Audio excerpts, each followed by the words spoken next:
not try and get into mischief, what have you, because kids tend to copy. Because why?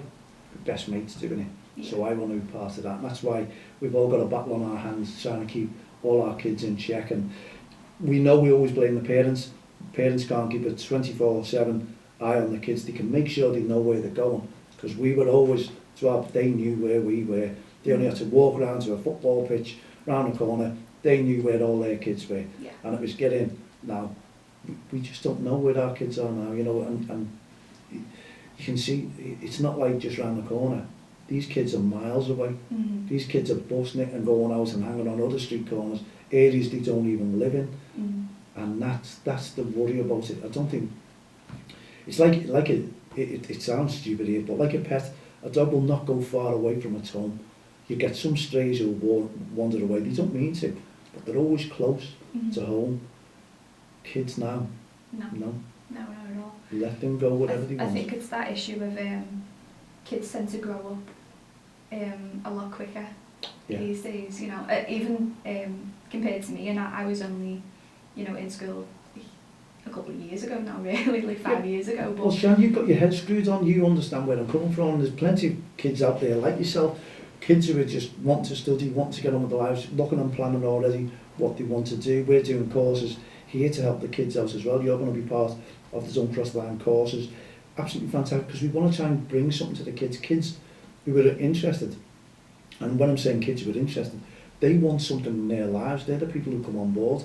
And unfortunately, the best kids in the world that you think get roped into something that they don't want to do. And that's why they lose the track of things. That's why mums and dads, because sometimes kids don't like to explain what they want in front of mum and dad. Yeah. It's like football.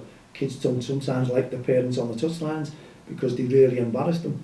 And it's the same in society. And I've always found that when I was running football teams or running any sort of project whatsoever, the kids tend to trust you more and want you to learn and want you to know what they want in life, because they're probably fed up with mums and dads talking to them, because they all look back at them and go, oh, well, just do this, look, this is what you do, aim for football, aim for this. And probably the fault of parents is they don't really sit down and find out what that child wants. And then the child will look and lose confidence in that and not go to mum and dad anymore thinking, well, I don't want to do that, but I don't want to stand with mum and dad because they always start moaning at me. Yeah, of course. And they need someone to listen to.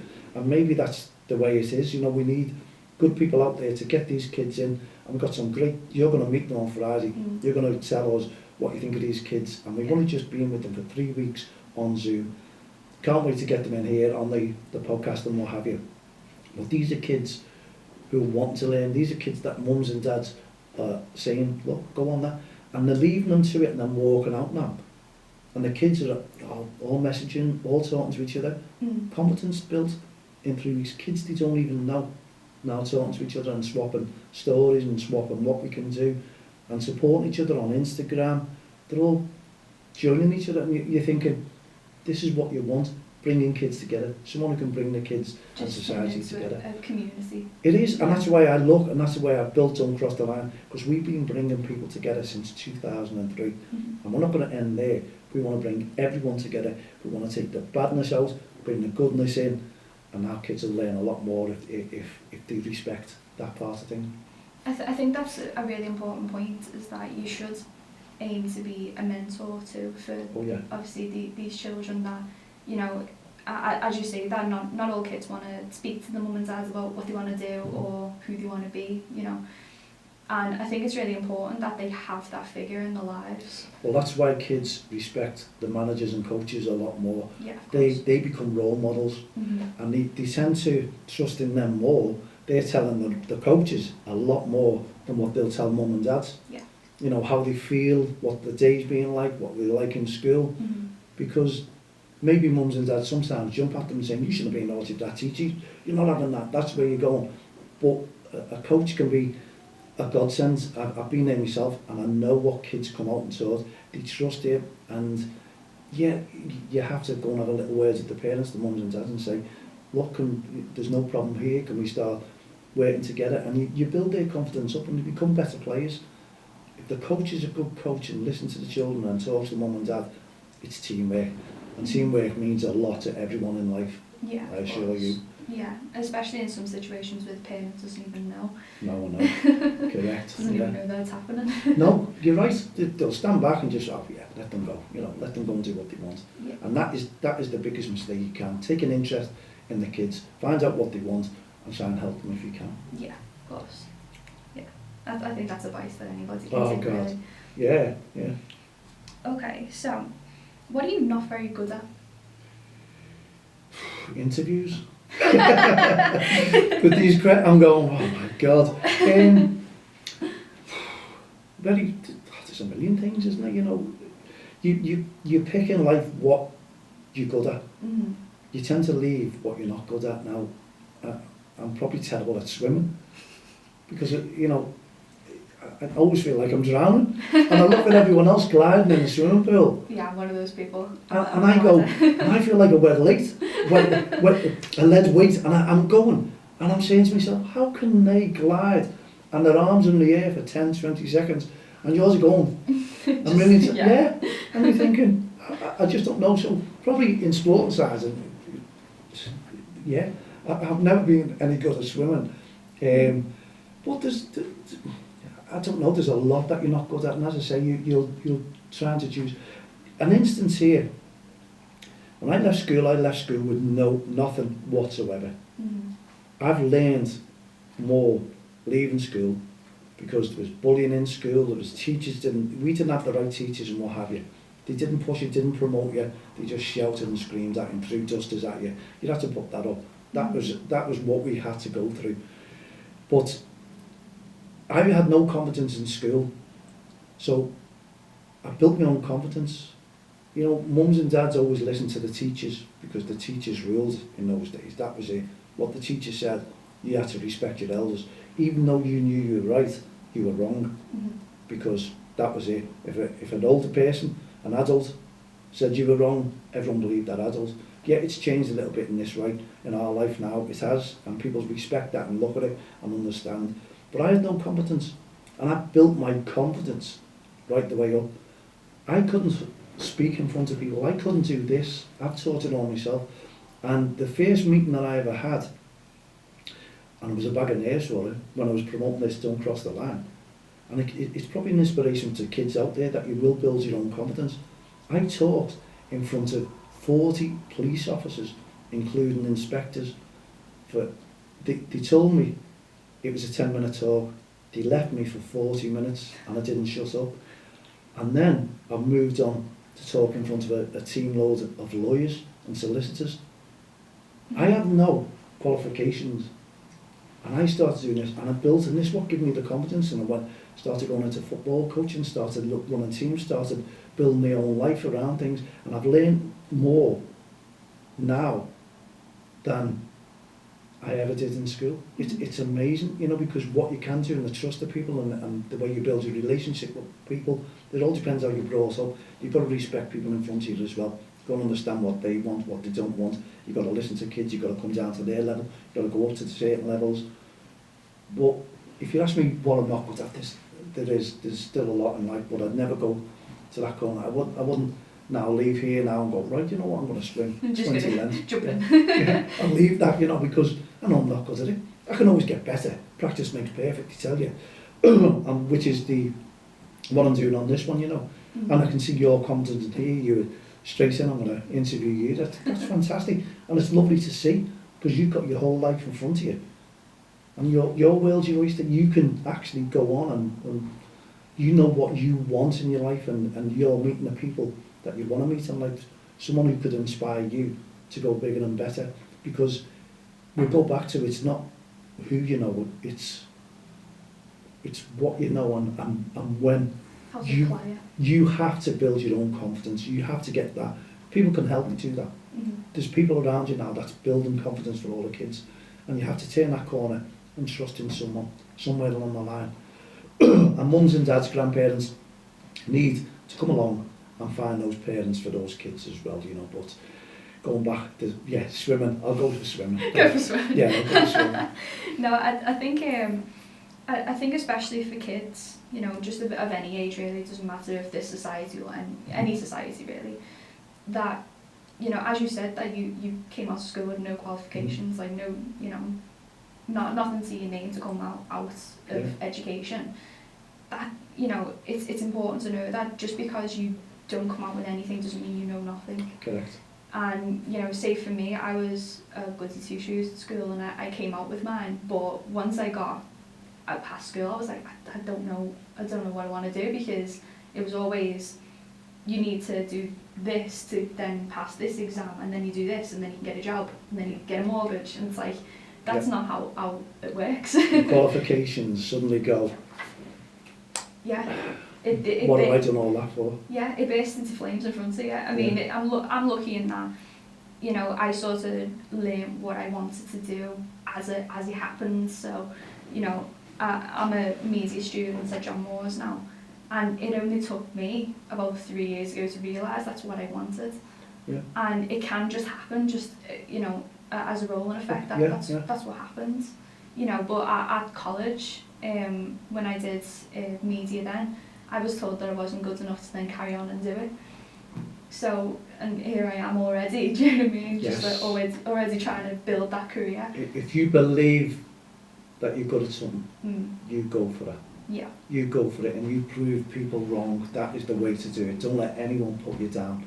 And that is probably a mistake in society as well. People think you're not good enough. And that's, excuse me, that's where I see a lot of coaches as well. There's a lot of coaches out there who are glory hunters, who are in there for themselves and want the best team. And I don't know how they can have the audacity to turn around and say, that kid's not good enough for my team. They're a coach. They are supposed to develop the skills of that kid. They are supposed to give that child confidence, not knock that child down. I know great coaches out there who will do that right the way through. Yeah. And I still see the kids that I had many, many years ago. And if one child wants to leave for a better team, so be it. That's the way I've done it. I played kids in different positions to get them the confidence. I took on a team that was getting beat 11-0, 12-0, 18-0 every. You could see the kids were depressed. I took those kids on to build their confidence up, and they started winning games and eventually went on to win a cup. That's what you can achieve, because the kids trust in you. The kids, you give those kids confidence, it'll ooze out of them. Yeah. You give them your belief, they'll start believing. And that's the way I think kids should be brought up and taught, and we all should just respect the kids. They'll respect you, and they'll learn a lot more. Yeah, definitely. I can agree with that 100%. Okay, so to go on a nerdy transit, if you like, if you could have one superpower, what would it be?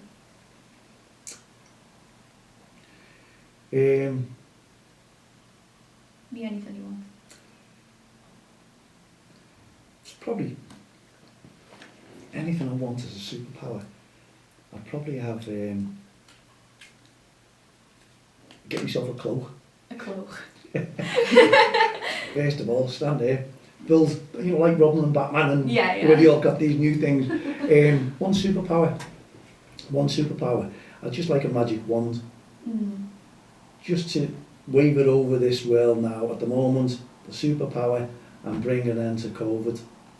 Because I never ever thought, and in your dreams either, or your life, you never ever thought that we'd be facing something like this. So I'd like to wipe it off the face of the earth as a superpower. Just give me that one dream. Not what I want, just to make the world a better place. Yeah, so it's not even just a power, it's more of just the power to do this one, just that one thing, just to get back. Just to get back to normality, because you're still waking up thinking it's a dream, and you're watching people, you're watching kids suffer, you're watching people suffer, you know, the government are making these plans, those plans, you don't know whether you're coming or going, but that's just one magic wand, and then I could throw that in a bin then, you know, we could all just get on with lives. Yeah, what's the use now? Just that one, just forget the cloak, forget the superpower, just that one magic. Just keep the cloak just for that one. Oh okay, just for that one, but the super cloak then, you know, that's what I'll do, yeah.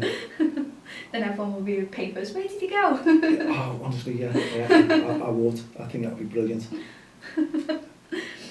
Okay, so what was your first job? First job? My first job was working on television aerials. Great job, don't get me wrong. I shouldn't have said that now, because people all go, Mal, can you fix aerials? Yes, I was doing all that. That was my first job. on the roofs, and I'm making them actually. Making the TV aerials, and it was an art in that. It was amazing the way they were done in aluminium. People don't realise. You look up and you see an aerial there with little antennas and things like that, but I was making them all up, the wiring input, and they were great. And then I ended up going out and putting the aerials up to my own digital. Wouldn't do it again, like. yeah, because I know what will happen now, because I see a lot of posters. Does anyone know anyone who works in television aerials? That was my first job, and it was, it was unusual, but very, very enjoyable. Dead unusual, you know. Yeah, it's really unusual first as well. Yeah. Yeah. Honestly, it was, and then I went from there into Dunlop Footwear. That used to be on Rice Lane. That used to be, now it's the big Sainsbury's. Anyone knows that. And I used to do moulding Wellington boots.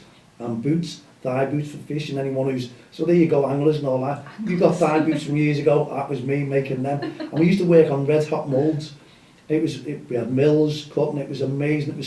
I was really sorry to see Dunlops go, because that created a lot of jobs in the Walton and Liverpool area, you know, and I used to work there for many years, you know. And then I started building my confidence up and started becoming self-employed. I used to do trophies, football kits, and then I started getting into the sporting world, and the majority of my life I was self-employed. So I built and built and built, and that's what you do. You know, you tend to go into jobs. A lot of people go into jobs that they can't stand. They need to get a few bob. But I've done jobs that I've enjoyed, which thankfully I have. I'm going to self-employment, fantastic. You know, and then suddenly things hit the corner where people aren't buying these things. People, you know, you start looking for something else, and then I ended up in support work, and I've done that now for 11 years, but I do voluntary work. I've probably done a lot of voluntary work right the way through my life as well. All from starting the aerials? All from starting to the aerials, yeah. There you go, digital power. I had the power there, there's me There you go. Yes, that's it. Bringing TV to all you people out there, see. The power of digital. Yes, that's it, that's me. Digital Mal. If you could only listen to one music artist for the rest of your life, who would it be? Do you know what? I have a soft spot here for one song, and it's mad. And people are probably thinking now all the updated singers and everything like that, but I always believed that this fella was a massive inspiration, and still is, and will still be forever and ever and ever. And he's got the voice to bring thousands together. And I think you know where I'm coming from here, and it was Jerry Marsden. You'll Never Walk Alone. That song always brings a lump to my throat, and his voice brought that story, that song to life. And you don't have to look around. Yeah, it wasn't his song, but when he sung it, my God, it was everyone's. It was everyone's song, and it's still going to be for many, many years to come. I was lucky enough to actually watch him live sing it. My God. For Take That. He ended Take That, and nobody expected it. Nobody thought that he was going to come out or anything, and the stadium was blaring. Yeah. And that, I was devastated. Well, there you go. Yeah. And you know, people will probably be nodding their heads, and I think even some of the Evertonians out there, they hate the song. They tell you, well, come on, you know what it does. It brings people, it inspires people. That song, it really does. The words are unbelievable, but his voice made it something different. Just amalgamated. And it wasn't just that song, Ferry Cross the Mersey. Yeah, it was local lad and all that. Maybe that's why, because we're all local. But it was his voice on every song. If you just listen to his voice, he suits his. You just knew. The song will suit him, and he's probably the man in my life anyway. Yeah, that's a very good answer actually. I think for me personally, I was thinking, I'm a big music buff too.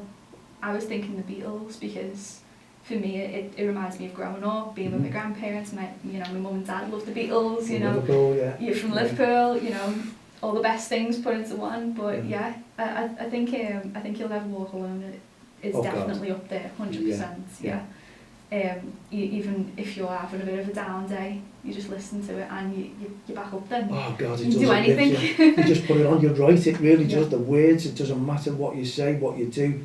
You're brought up with your team as well, but it's that song, it's the words, and I'm one for words. I love songs, I listen to words, whereas probably all the teenagers now just listen to the drum beat and what's that? Oh, I love that. Yeah, I'll go for the headbang and all this. Yeah. You don't listen to words. It's as you get older you start understanding what the words, and they mean a lot to you because there's plenty of songs that always inspire you. You know, I still go to songs now and listen to them, like The Greatest Showman. There's some words in those songs that I go, oh, amazing. And I get through a lot of work by listening to music, but it's not the music, it's the words that inspire me to continue going on, and that's the way I've probably got through a lot of things in life as well, because the artists, there's plenty of artists there, and they do mean a lot to everyone. And you know, this sounds morbid, but you asked me a question before about being on death row. But if you go to a funeral, everyone plays that person's favourite song. So there's the inspiration, and it's not the song, it's the words. And always listen. I don't want anyone to go to a funeral, I know that, but you listen. I always listen when I go to them. I listen to the words and what it meant to that person, and you understand that person a lot more. It does. It makes a difference in your life, and you listen, and that's the way. That's why they play that song. It's because that was that person's life, and it reminds them about that person as well. Yeah, of course, yeah. So, give us a song, someone out there. Okay. What was the last gift that you gave to someone? It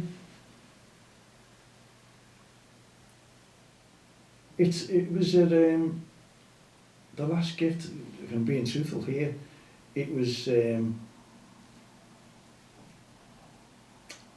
like a dongle off a computer.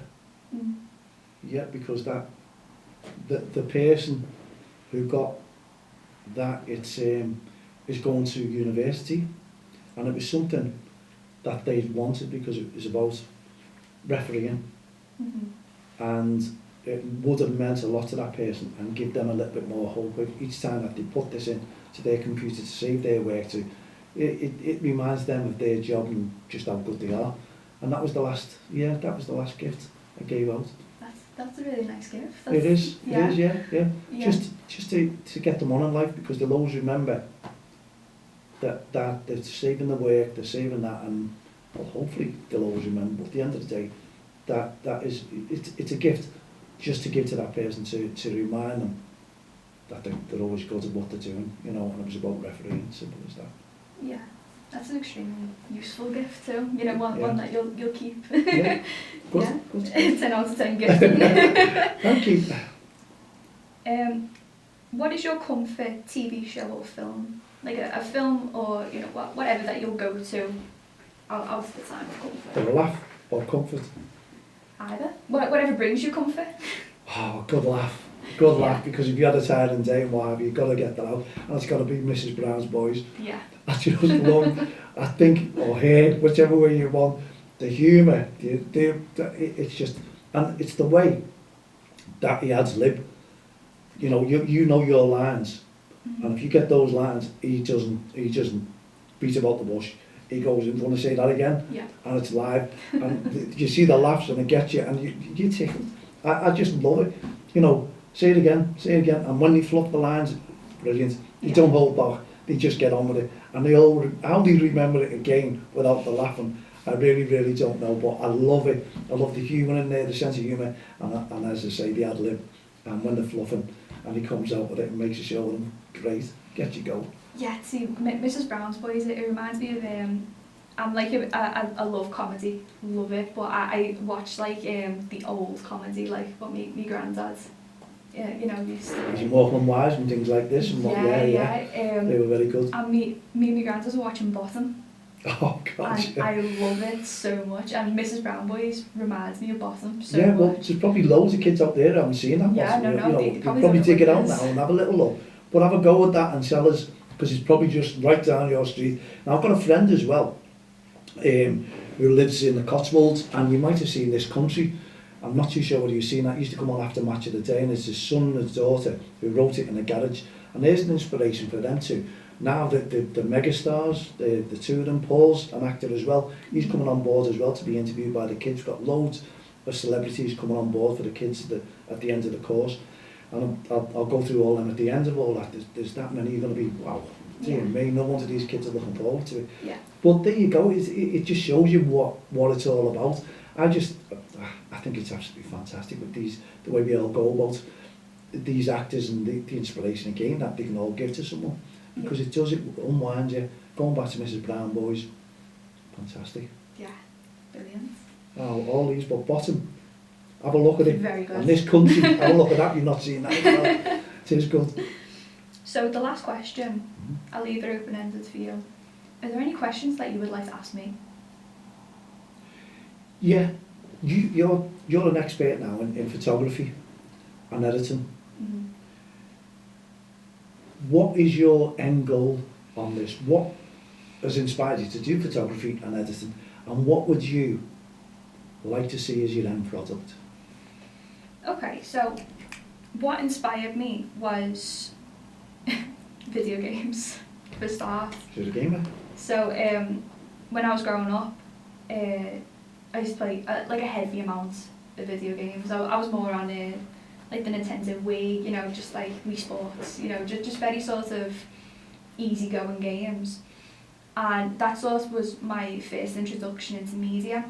And I was, still am a big Harry Potter fan. I love Game of Thrones, and you know, as I grew older and sort of not completely moved past gaming, but when I realised that media as a whole is its own umbrella term, I thought I would love to be on a set. I would love to, you know, just be able to use this equipment. I want to know how these people do it. So, as I say, when I got to about college, I chose to do media, but this was all like theory based. I'm not a theory based person. I'm more of I want to be on set, holding the camera, you know, holding the boom mic. That's what I want to do. So once I completed that, I went into John Moore's for an open day, and now in the basement, they've got a big camera set up, and it's huge. They've got like cameras hanging down from the ceiling. There's lights. It's massive. And that was the first time I genuinely got butterflies in my stomach, where I was like, I need this, I need to be here. And after that, I was like, okay, what am I gonna do? Like, how am I gonna get there? So I brushed up on any Adobe products, you know, I can do video editing and stuff like that too. So I was looking into that, and I bought myself my first camera. It was only like a little small Sony one. It wasn't anything magical, and I just went out and just took pictures, and it's so therapeutic for me. I just put my earphones in, and I could just walk for miles just taking pictures of everything that was around me until the battery's dead, pretty much. Go back home, get them on the computer, and it wasn't until I realised some of these look crap. They look awful, some of them, and I was like, so how do I make this look better? How do I improve? And I think that was the first time since school, at least, that I had a drive to do something. Other than that, it was, you know, I wanted to do history, and that failed completely. Yeah. It was so difficult, so difficult to do. And I thought, that's it, I give up. I can't think of anything bigger than that I want to do.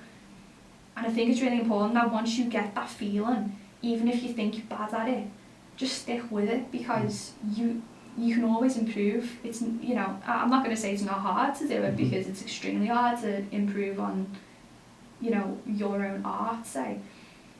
And I think then at the start of the pandemic, actually, so this time last year, I bought my first proper camera from using some at university, and I was like, I feel complete, I feel proper now. So that's probably where I got into photography and editing. And I think from there then, I'd love to improve my trade, definitely. And I have too many dreams and aspirations. I like to keep my mind opened up. As long as I'm in a media industry, I am happy. Good. Even if I am the cleaner, I will be happy, because at least I am in that sector. You know, the amount of times that I've applied for a media company and they've gone, okay, we'll give you some voluntary work, and it's like, that's fine. I'm fine with that. I'm okay with that. I was working in the media industry even if I was homeless, and I wasn't getting paid to do it, I would carry on doing it because I love it that much. Good. And I think ultimately, I would love to just find that balance between loving my work and getting paid what I'm worth for it. So once you get to a certain point of your skill level, it's not like an exam. It's not like you can just go, okay, I know I'm good at this because the exam said I got 80 out of 100. It's not like that. It's having your confidence in your trade. And I mean this from, if you're a hairdresser, you know, if you're a footy coach, you know what your skill level is, and you've got to know your worth alongside that. The amount of times that I've worked, especially in like a hotel industry where I worked for like weddings and things. I loved it. I love working at weddings, but I was getting paid buttons to do it. Oh, good.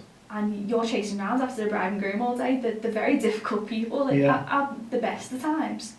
So me getting paid £5 an hour to run around the bride and groom for 13 hours most days, it's exhausting. Yeah. So you've got to know where to draw the line, I'd say. And you've got to believe in the quality of your work as well. Yeah, definitely. You've got to believe in your own quality, your own worth. Yeah. In essence. But really you can inspire yourself as well, can't you? Yeah, definitely. And this is why you're on board with DXTL, because you are going to build that. So that's great news for you managers out there and coaches. You want to see the ideas that Shannon's coming up with for Don't Cross the Line, and you're going to bite her hand off for them. Shan, I think you've been absolutely outstanding. I hope you've enjoyed interviewing me. I've enjoyed a million questions that you give me. Didn't expect the death row one, by the way, but what a cracker. And I hope you lot out there have enjoyed it. It's something different to the grassroots show on a Friday evening, and I thoroughly enjoyed it. My nerves are gone now, but it's brought us closer, myself and Shan. We know where we're working to, we know what we're going to be working for, and you can see this girl's going to be a real success story, not just with Don't Cross the Line, but with herself as well. She came across absolutely fantastic to me. The interview, inspiring, and I hope I inspired you a little bit of there as well, Shan, and you're going to see a lot more of Shan, I assure you. Okay, thank you very much, Shan, for taking part in the interview towards myself. We'll be back again tomorrow evening at 7 p.m. So myself, Mal Lee, the Don't Cross the Line programme, and Shan, we wish you a very good evening. Put your feet up, relax, but most of all, stay safe. We'll see you tomorrow at 7. Good night, God bless.